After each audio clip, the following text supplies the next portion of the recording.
Mengapa hujan tidak mempengaruhi mesin jet?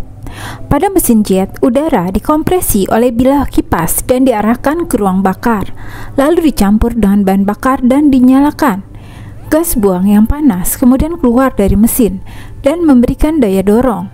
Mesin jet dapat menangani konsumsi air dalam jumlah besar, karena sebagian besar air diputar keluar oleh bilah kipas dan mengalir melalui saluran bypass yang merupakan ruang antara inti mesin dan penutup mesin. Udara bypass tidak masuk ke ruang bakar, melainkan memberikan tambahan daya dorong dan pendinginan pada inti mesin. Oleh karena itu, hanya sebagian kecil air yang benar-benar mencapai ruang bakar dan dengan cepat menguap karena suhu tinggi. Ruang bakar mesin jet dapat mencapai suhu hingga 900 derajat Celcius, jauh lebih tinggi daripada titik didih air. Jadi, air apapun yang masuk ke ruang bakar langsung diubah menjadi uap, sehingga tidak mempengaruhi proses pembakaran secara signifikan. Tekanan di ruang bakar juga sangat tinggi, sehingga mencegah air mengembun atau membeku pada komponen mesin. Mesin jet harus memenuhi standar dan peraturan tertentu untuk konsumsi air yang didasarkan pada pengujian dan simulasi ekstensif. Mereka terkena hujan dan es buatan selama proses sertifikasi, dan mereka harus menunjukkan bahwa mereka dapat beroperasi dengan aman dan andal dalam kondisi tersebut. Mesin ini juga memiliki fitur yang mencegah atau meminimalkan efek konsumsi air, seperti saluran masuk berpemanas, sistem anti-itching, pemisah air, dan kartu pembuangan. Fitur-fitur ini membantu mencegah pembentukan es, penumpukan air, dan korosi pada mesin. Mesin jet merupakan mesin yang kuat dan tangguh, yang mampu mengatasi berbagai fenomena cuaca seperti hujan, salju, hujan es, dan juga awan. Apa yang terjadi pada mesin pesawat setelah serangan burung? Pahami dulu, bagian depan pesawat mesin jet adalah bagian kompresor yang terdapat ratusan bilah. Ada yang sangat besar dan tebal, ada pula yang kecil hampir seperti silet. Kipas ini berputar, memampatkan udara di belakangnya, mengirimkan udara ke rangkaian bilah berikutnya, hingga berikutnya lagi, hingga akhirnya udara bertekanan super ini dimasukkan ke kaleng mesin, di mana terjadi ledakan yang memberikan daya dorong. Meskipun serangan burung saat terbang cukup umum terjadi, serangan itu tidak seberbahaya yang diperkirakan, setidaknya dalam sebagian besar situasi, meski bisa saja terjadi pada beberapa kejadian langka.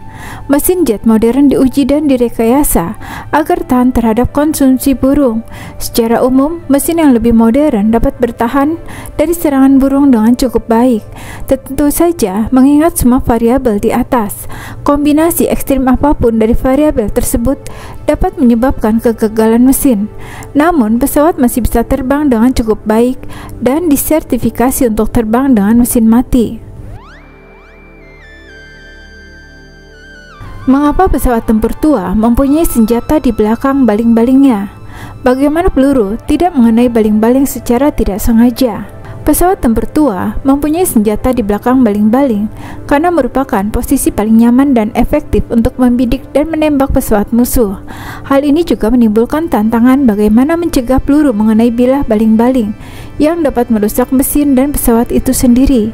Solusinya adalah dengan menggunakan alat yang disebut gigi sinkronisasi yang mengkoordinasikan penembakan senjata dengan putaran baling-baling sehingga peluru dapat melewati celah di antara bilahnya. Roda gigi sinkronisasi ditemukan oleh seorang insinyur Perancis bernama Raymond Saulnier di tahun 1914 dan pertama kali digunakan oleh pilot dan insinyur Jerman Anthony Fokker yang memperbaiki desain dan menerapkannya pada pesawat Fokker Eindecker miliknya.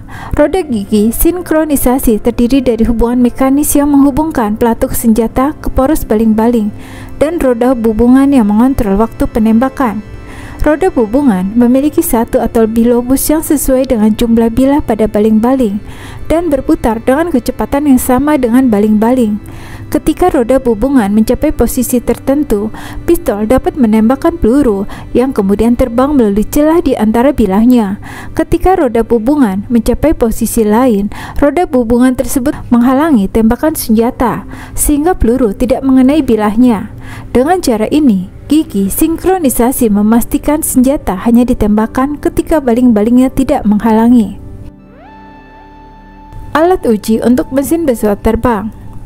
Pesawat terbang adalah alat transportasi udara yang lebih berat dari pesawat udara dan seringkali dipakai untuk menempuh jarak yang jauh melewati udara.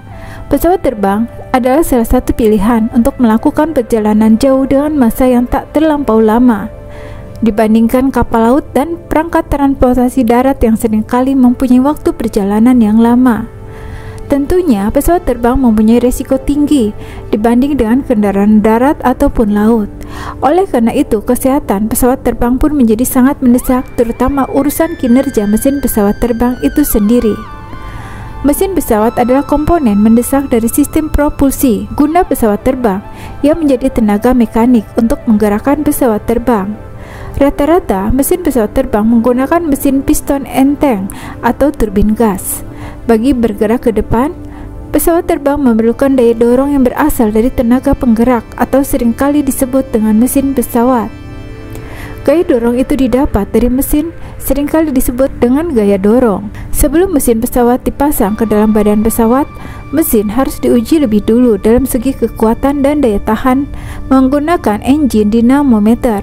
Engine dinamometer akan mengecek seberapa besar kekuatan dan kecepatan pesawat terbang untuk menjamin mesin bisa bekerja dengan optimal dan efektif ketika mesin dipasang pada elemen pesawat terbang.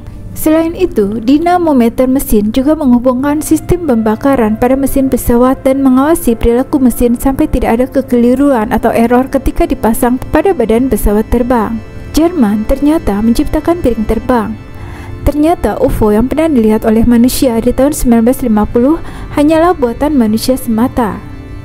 Sejak tahun 1950-an, ada banyak klaim tentang dugaan perkembangan Jerman yang revolusioner telah menciptakan suatu mahakarya berbentuk piring yang mampu terbang dengan kemampuan yang luar biasa.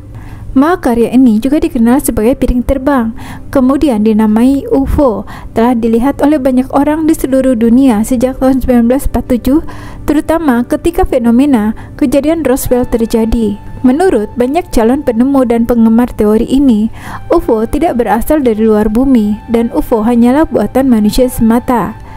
Giuseppe Bieluzzo, seorang mantan menteri sekaligus ilmuwan, telah menulis suatu artikel di sebuah surat kabar Italia, Il Giornale di Italia, pada tahun 1950.